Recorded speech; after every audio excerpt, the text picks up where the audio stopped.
जुड़ चुके हैं ज्यादा जानकारी के साथ। विश्वास, क्या जानकारी, कोर्ट में सुनवाई हुई, क्या बड़ी बातें?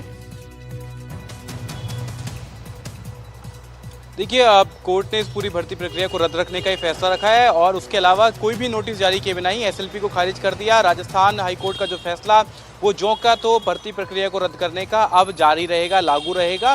और इसके अलावा कोर्ट ने ये भी स्पष्ट किया है कि ऐसे अभ्यर्थी जो कि केंद्रीय नौकरियां या पीएसयू की नौकरी छोड़ के आए हैं, वे हाईकोर्ट के समक्ष समीक्षा याचिका के लिए अपनी याचिका पेश कर सकते हैं। इसके साथ ही जो अभ्यर्थी राज्य सरकार के उसमें थे, नियुक्तियों में थे, उनके लिए हाईकोर्ट का जो दिशा निर्देश है वही एज इट इज मान्य रहेगा। तो फिलहाल जो चयनित ट्रेनी एसआई थे उनको राहत कोई नहीं मिली है सुप्रीम कोर्ट से भी, और जो भर्ती प्रक्रिया है वो जो के तो रद्द रहेगी। ये पूरी भर्ती प्रक्रिया इतने लंबे समय से लगातार विवादों का कारण बनी हुई थी। उसके बाद अब सुप्रीम कोर्ट की दहलीज पर एक आखिरी बार ये भर्ती प्रक्रिया पहुंची थी। इसके बाद अब सुप्रीम कोर्ट ने इस भर्ती प्रक्रिया को रद्द कर दिया। वहीं जहां पर ये कयास लगाए जा रहे थे कि सरकार भी राजस्थान हाईकोर्ट के फैसले के खिलाफ याचिका दायर कर सकती है, अब उन कयासों पर शायद रोक लग जाए, शायद वे कयास समझाएं, क्योंकि अब चूंकि सुप्रीम कोर्ट ने एंटरटेन नहीं किया है उस याचिका को, इस पिटीशन को, तो ऐसे में अब जो सरकार है वो भी शायद चुनौती ना दे इस पूरे मामले में हाईकोर्ट के फैसले को।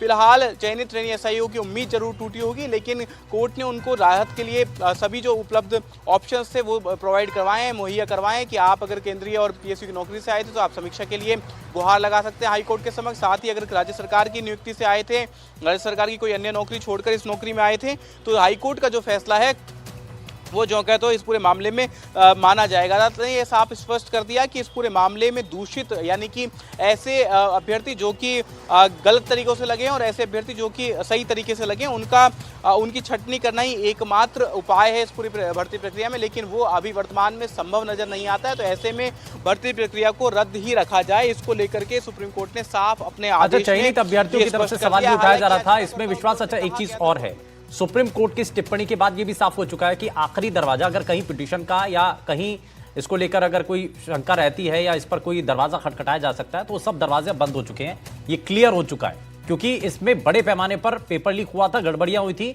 ये कहते हुए टिप्पणी की गई है कोर्ट की तरफ से।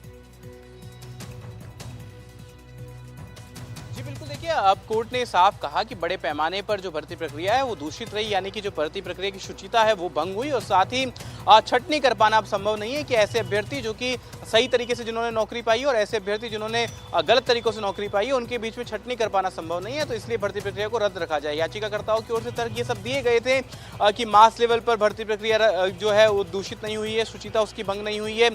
साथ ही वे 838 जो अभ्यर्थी हैं वो नौकरी लग चुके हैं, तो ऐसे में उनके साथ में भविष्य के साथ में कोई खिलवाड़ ना किया जाए। लेकिन कोर्ट ने इन सभी दलीलों को खारिज करते हुए भर्ती प्रक्रिया को रद्द रखने का ही फैसला दिया है। साथ ही पिछले जो कई जो आदेश है, अहम आदेश है सुप्रीम कोर्ट के, उनका भी जिक्र करते हुए इस पूरे मामले में अब भर्ती प्रक्रिया रद्द रहेगी। एसएलपी खारिज कर दी गई है, फिलहाल कोई राहत उनको नहीं मिली, और सरकार के लिए भी ये राहत की खबर रहेगी, क्योंकि सरकार पर एक तरफ से ये दबाव लगातार था चयनित ट्रेनी एसआईओ का कि वे हाईकोर्ट के फैसले के खिलाफ चुनौती दे और सुप्रीम कोर्ट में याचिका दायर करे। जिस तरीके से एकल पीठ के फैसले के खिलाफ चुनौती देने में, याचिका दायर करने में सरकार ने 60 दिन से भी ज्यादा का वक्त ले लिया था, तो सरकार के ऊपर भी ये दबाव था। दूसरी ओर सरकार के मंत्री किरोड़ी लाल मीणा हो, चाहे अन्य कई लोग हैं, वे लगातार इस बात को लेकर के कह रहे थे। ये बड़ा मामला था और ऐसा ही भर्ती से जुड़ा हुआ मामला जिसमें सुप्रीम कोर्ट के अंदर सुनवाई हुई है, बड़ी बातें सामने आई। बहुत शुक्रिया विश्वास इस पर जानकारी देने के लिए।